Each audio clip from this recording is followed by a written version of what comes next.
Grammy. Today we're going to make a vegan shepherd's pie. Shepherd's pie is a traditional food that everyone can enjoy. It's a comfort food, I call it. And we're going to make it as a vegan pie. I'm going to be having a crust of potatoes that we've mashed, and we're going to broil them, and you'll see that later on. The base of the shepherd's pie is going to be a vegan protein crumbles.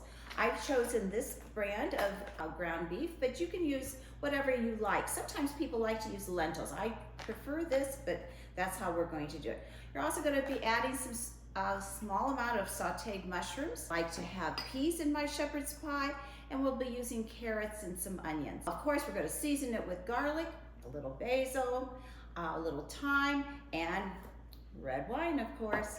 The beauty of this dish is you can make it ahead, put it in the refrigerator, and bake it when you're ready. Or you can just do it and serve it right away. But I like getting things prepared ahead of time and then being able to pull it out and put it in the oven when it's dinner time. The other advantage of this dish is you can freeze it. Because sometimes it's just the two of us at home eating, I'll make a big shepherd's pie and use only half for now and then freeze up the other half for a later date. So it really is a very versatile dish, and I think one that everyone will want in their repertoire of vegan cooking. So one of our first things to get started with is we need to peel our potatoes. And I'm gonna roughly peel them. And there's a few skin pieces on it. It's not gonna make any difference because we're gonna boil and mash and make that wonderful crusty topping. Now that I've peeled the potatoes, that rough peeling that I went through, I'm gonna dice them into about 1-inch slices. 1 inch helps me get it cooked faster. I estimate it'll probably take about 8 to 10 minutes to get the potatoes nice and tender so that they'll be ready to mash. We'll be mashing these potatoes with some unsweetened almond milk, about 1/3 cup of the milk, and some olive oil. A special treat with the potatoes is when I mash them, I stir in some chopped chives. Adds that nice little green touch, and it just adds a little extra pizzazz to this finished meal. Okay, I'm gonna add my diced potatoes to the pan and cover them with water and boil away for about 6 to 8 minutes. To this pot of potatoes, I will be adding about 1 tablespoon of salt during the cooking process, and that just helps season the potatoes for the end result. You know what I really like about this dish is it's a great dish. It's like I said at the beginning, it's like a comfort food. I've been known to make it for entertaining guests, for just my husband and myself, old Grandy, or also for taking to people when they're recovering from an illness or surgery. It is just one of those home-cooked meals that everyone seems to like, and vegan or not, they all seem to like it. I don't know about you, but chopping onions, I always cry. I don't know if I am having an allergic reaction or what, but what I found, a gift that was given to me by one of my children, are these wonderful onion goggles. I put them on when I chop, and lo and behold, the tears just don't happen.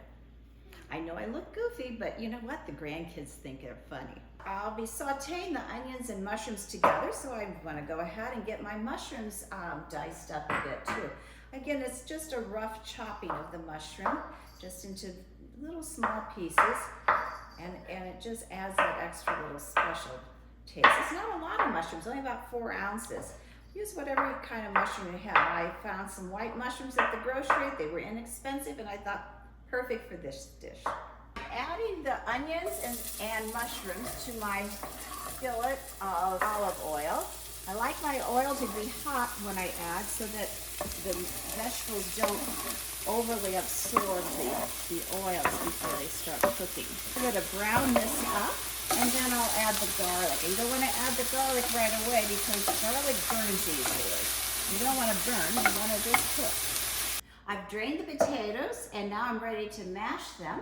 I like to use a hand masher. I think it just adds, I don't know, I can take out my frustrations with a hand masher, of course, but you just want to get them nice and start to mash them. And once I get it started, then I'm going to be adding the other ingredients.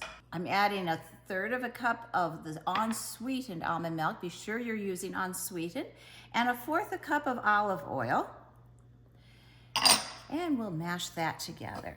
You can see that the fact that I left some skin on the potatoes You can see as you're looking at it, it really makes no difference. They all get mashed together. And then to the mashed potatoes, I'm going to add those chopped chives that we did. And I'll probably taste it here in a minute and see if I need to add any more salt and possibly a little dash of pepper. The little green chives look so pretty in the potato, I think. This is a good idea for when you're thinking about holiday meals with mashed potatoes.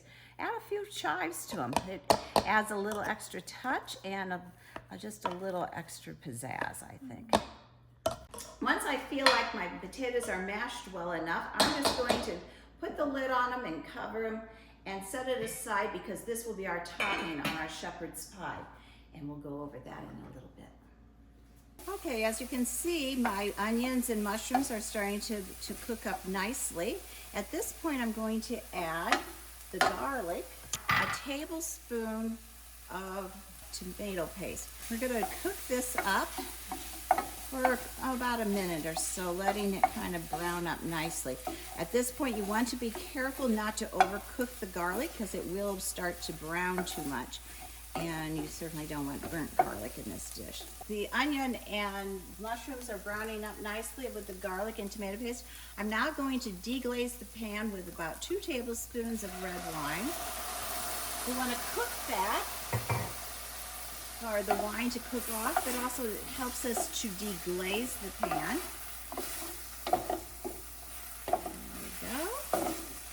And once that has kind of done its thing, we'll be ready for the next step.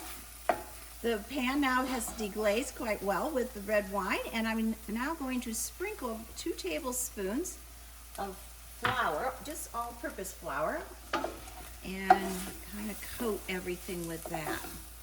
It takes about a minute for this now to kind of all come together.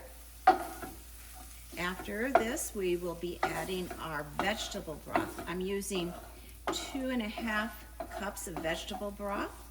I'm adding my carrots that I've chopped up. It's 2 carrots finely chopped, and the peas.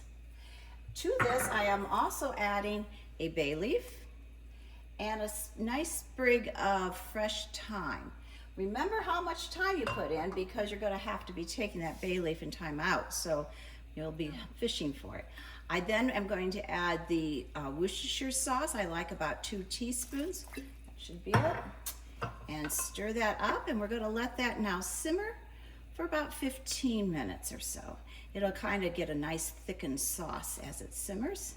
I have a helpful tip for you to remember for not only this recipe, but for other recipes that call for a small amount of tomato paste. The smallest can of tomato paste I found is 6 ounces.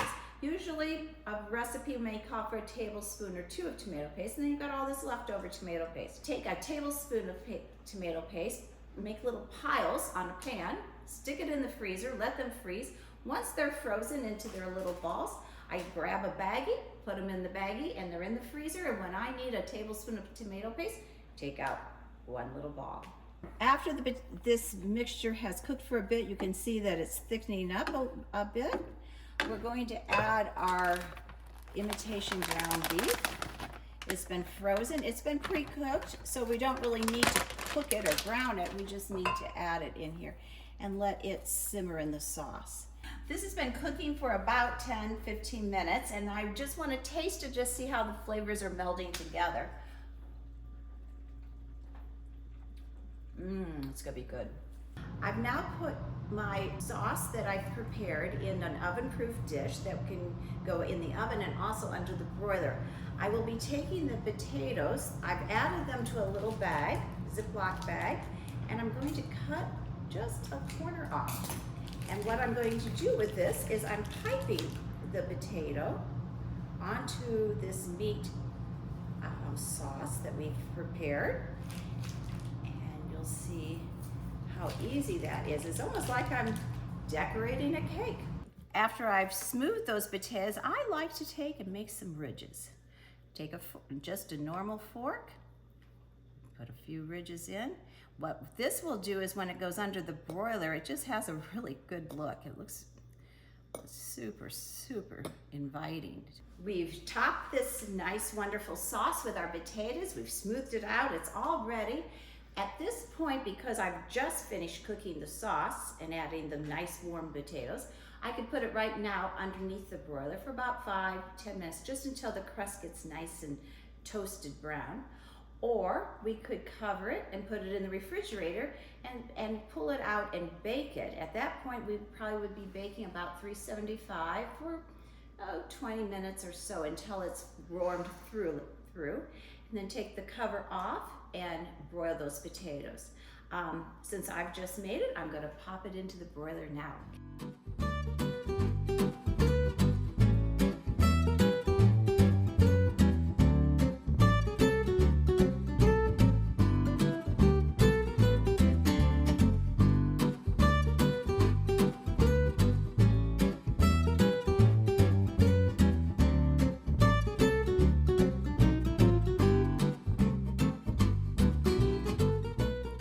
This looks fantastic.